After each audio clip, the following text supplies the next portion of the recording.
It's been a flurry of proclamations and executive orders over the last couple of days. So executive orders are expected to be signed throughout the day in that immigration realm, as well as energy and government reform. It seems the purging of political enemies has begun as well, on a vindictive and venal note, while former President Joe Biden pardoned his son Hunter to deflect Trump's wrath of retribution. Well, as you're about to see, for some former CIA operatives, revenge is a dish best served yesterday.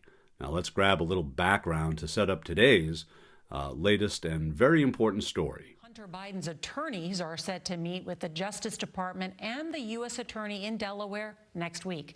The president's son is being investigated for potential tax crimes, and it comes as Democrats are firing back tonight against allegations of an orchestrated effort to debunk the Hunter Biden laptop story. Here's CBS's Catherine Herridge.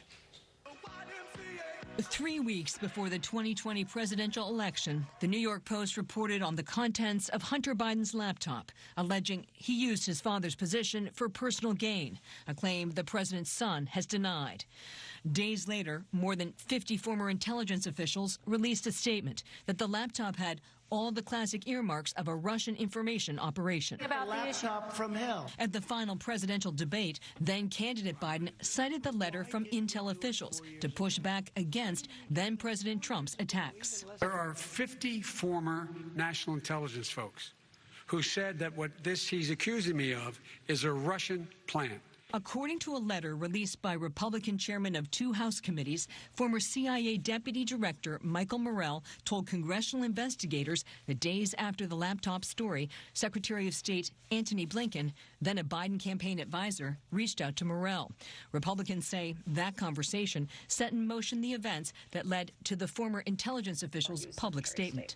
It is not a State Department issue. While the State Department deflected questions, today House Democrats released what they described as more of Morell's interview, claiming Republicans cherry-picked excerpts to smear Secretary Blinken. And Morell testified Blinken did not direct, suggest, or insinuate that he write the laptop statement. The White House went further, accusing House Republicans of weaponizing their power to relitigate the 2020 election. We asked Mike Morell, who is a former CBS News contributor, if the characterization of his congressional interview is accurate, and he declined to comment. So let's bring it up to speed with our featured story today.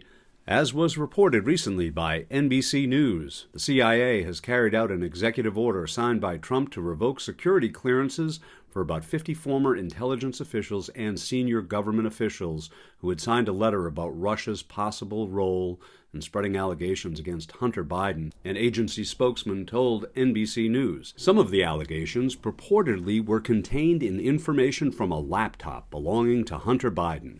In 2020, more than 50 former intelligence officials warned in a public letter that laptop allegations had all the classic earmarks of a Russian information operation. We want to emphasize that we do not know if the emails are genuine or not, and that we do not have evidence of Russian involvement, just that our experience makes us deeply suspicious that the Russian government played a significant role in this case, the letter said. A former FBI informant, Alexander Smirnov, was sentenced to 6 years in prison earlier this month after pleading guilty to fabricating a bribery scheme involving Joe Biden and his son Hunter that became central to a Republican impeachment inquiry in Congress. And to round out this brush clearing, citing a backlog in the processing of security clearances of individuals hired to work in the executive office of the president, Trump also signed an order allowing the White House counsel's office to produce a list of staffers who will immediately get top security clearances instead of going through the normal security clearance process.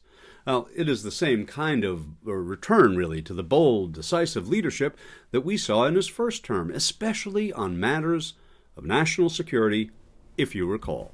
President Donald Trump and Russian President Vladimir Putin shared a laugh Friday over election interference. The exchange in front of the press came as the two leaders were scheduled to meet privately on the sidelines of the G20 summit in Japan.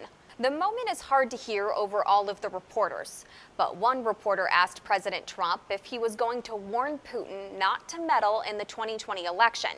President Trump then said, "Yes, of course I will," and then turned to Putin and jokingly said, "Don't meddle in the election, please."